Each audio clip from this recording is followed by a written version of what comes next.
Rutherford. I'm Tony Banks. I'm Phil Collins. And we're Genesis, aren't we? Yes, we're I'm Genesis. an Aerosmith. And you're watching us. Hot sun beating down, burning my feet just walking around. Hot sun making me sweat. Gators getting close, hasn't got me yet. I can dance, I can talk. Only thing about me is the way I walk. I can dance, I can sing. I'm just standing here selling everything. It seemed to be an easier album to write than Invisible Touch. It seemed to be quite quick in the way things came together. But I'd say it's the way we did it was the same. But obviously, that's just a matter of the moon being in the correct house and how easy it is, isn't it, really? I don't know about these things. It's all luck, really. It seems a long time, but I mean, there was plenty of things to do. Meanwhile, obviously, I've made a couple of records, and Mike's made one or two, I think, and Phil obviously has been doing. Everyone knows what Phil's been doing. I think if you're carry on sort of more than one career at the same time, which is kind of what we're doing, you need to spend the time away. And I think nowadays, albums seem to have longer and longer lives as well. I mean, Invisible Touch was sort of a current album for at least a year, really. Whereas in the old days, you put an album out and then after the first week it was sort of over, actually, So you couldn't afford to have long gaps like you can now. In the early days, when we didn't make an album for a year, you get phone calls from America saying, some radio station has announced you split up. So it's fairly natural, and I think people see us doing solo stuff, which is automatically, they presume that that's it, it's all over. So most of the articles now, I'm sure, start with Genesis have reformed, but you can't tell them so.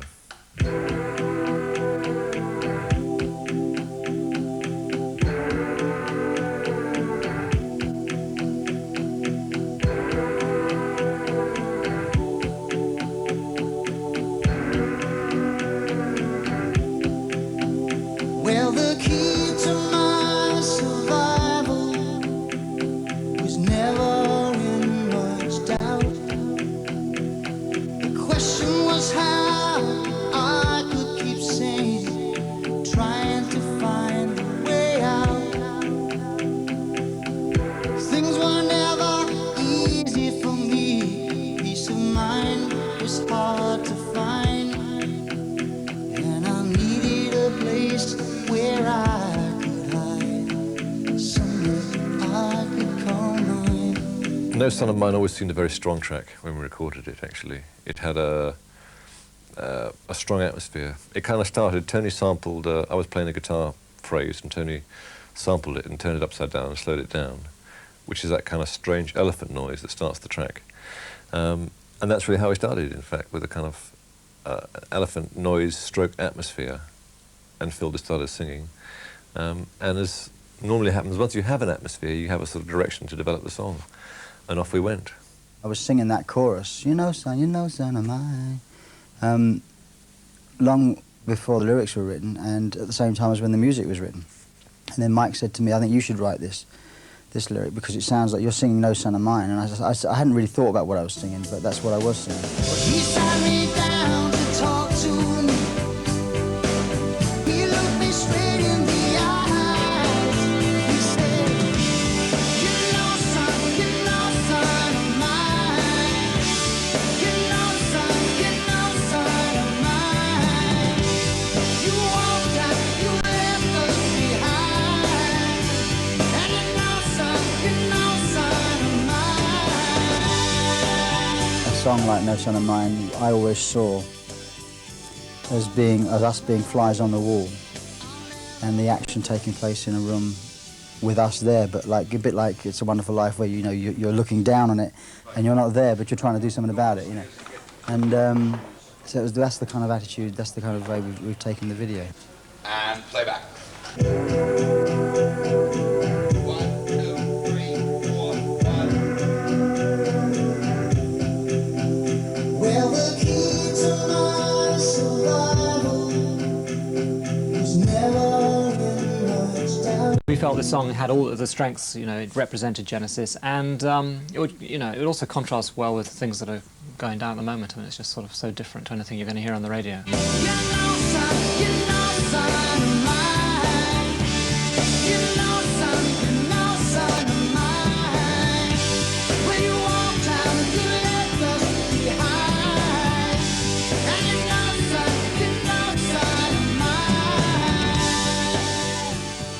we always try and look for little sort of areas that we haven't covered before.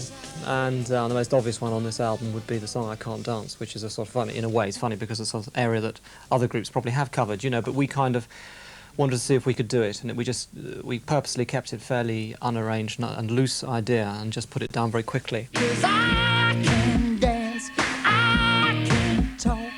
Only thing about me is the way I walk. I can dance, I can sing. I'm just standing here selling. And I Can't Dance kind of said something nice for us. Partly, in this moment in time with all the dance music and the rap stuff, is just kind of, we just don't do it. Which kind of seemed to fit with the title "We Can't Dance." I can dance, I can sing. I just started singing this sort of bluesy vocal, and straight away that the bones of the song was there, and we didn't arrange it, we didn't muck about with it until later on in the album. In fact, it was one of the last things we did, and we all thought, I think at the time, that it sounded a little bit like a guitar riffy song that you might hear on a commercial, like a jeans commercial, for example. So really, it's the fact that the idea of the song is that the hunks that you see in these commercials are actually quite dishy chaps, but in fact. It's possible that they can't actually string a sentence together. We don't know this. We only assume, if any of them are watching. I don't want to get... Water here.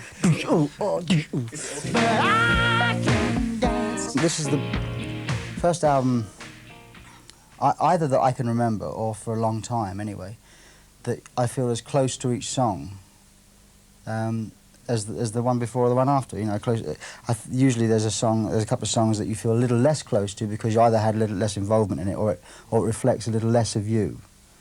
But on this album, I feel very close to all of them. Hold on my heart, 'cause I'm looking over your shoulder. Ooh, please don't rush in this time. Don't show her how you feel. Hold on my heart,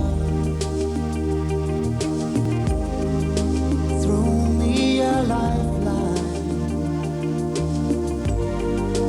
I'll keep a place for you somewhere deep inside.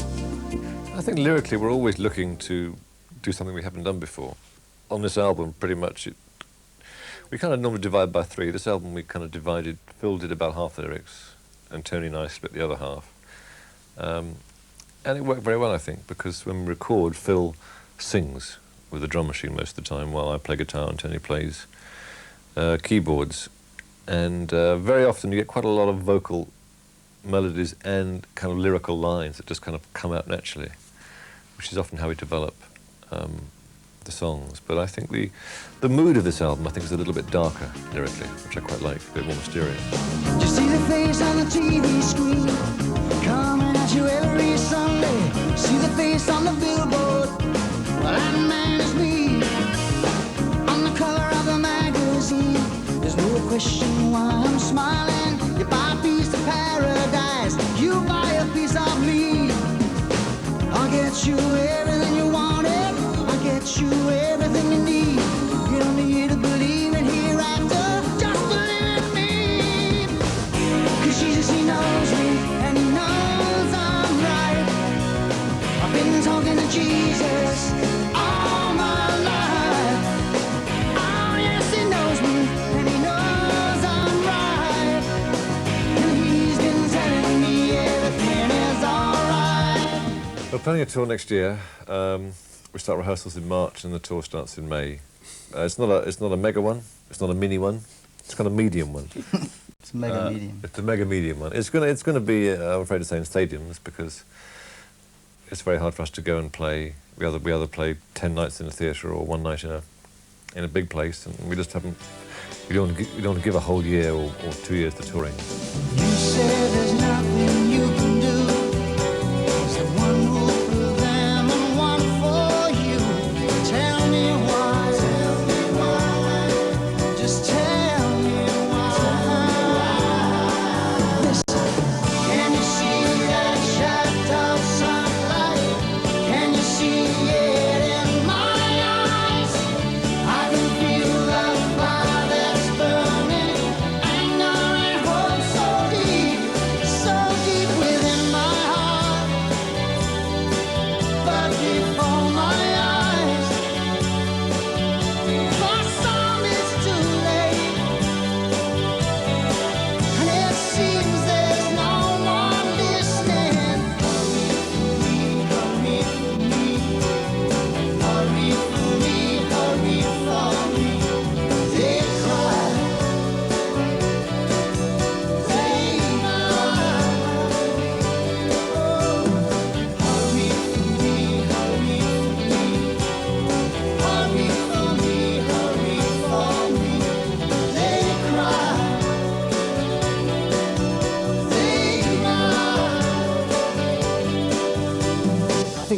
emphasise that you are kind of needed to the final result a bit. You know, there's a tendency, I think, obviously for a lot of people in the public to look at Genesis a bit and think of it as Phil's vehicle. I don't band to think that in the old days. You used to think it was Peter Gabriel's vehicle, you know. And of course, it's never been like that, but it's very difficult to really get people to understand that. I approached this album with a little bit of trepidation. I didn't know.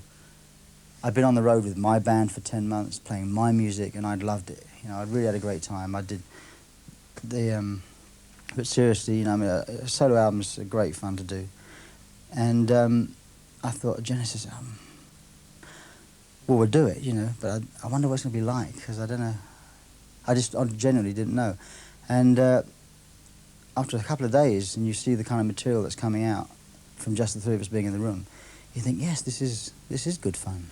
I am enjoying this. And so it's almost, when I say at the end of it, it's great, I'm really proud of it, it's actually more surprise, you know. I'm surprised it actually turned out really good. Always once I had it, I'll never forget. And as the time it went by, I lived to regret. You know, son, my hand. But where should I go? And what should I do? You know, son, mine. When I came here for help, oh, I was looking for you. You know, son, mine. You know, son, higher, higher, higher,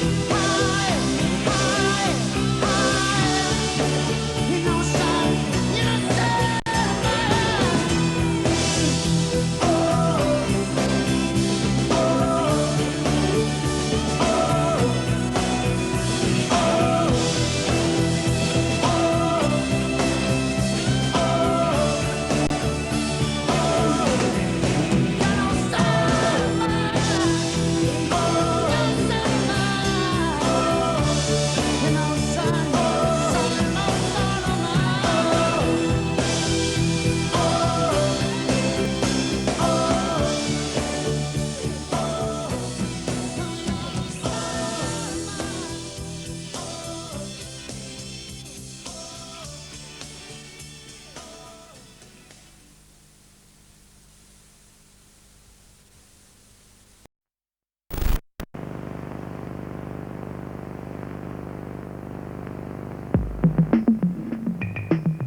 Right.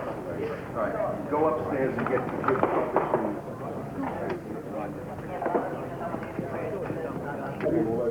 Whatever is comfortable for you, I think. Where are you going to be shooting?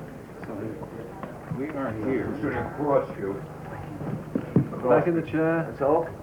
Where would you prefer Mike to sit, Eric?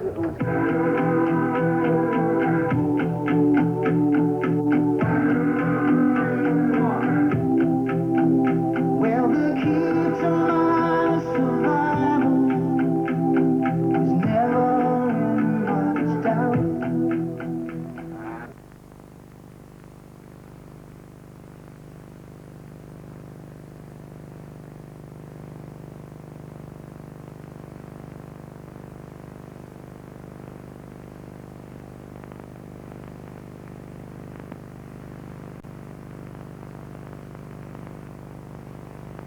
Yeah.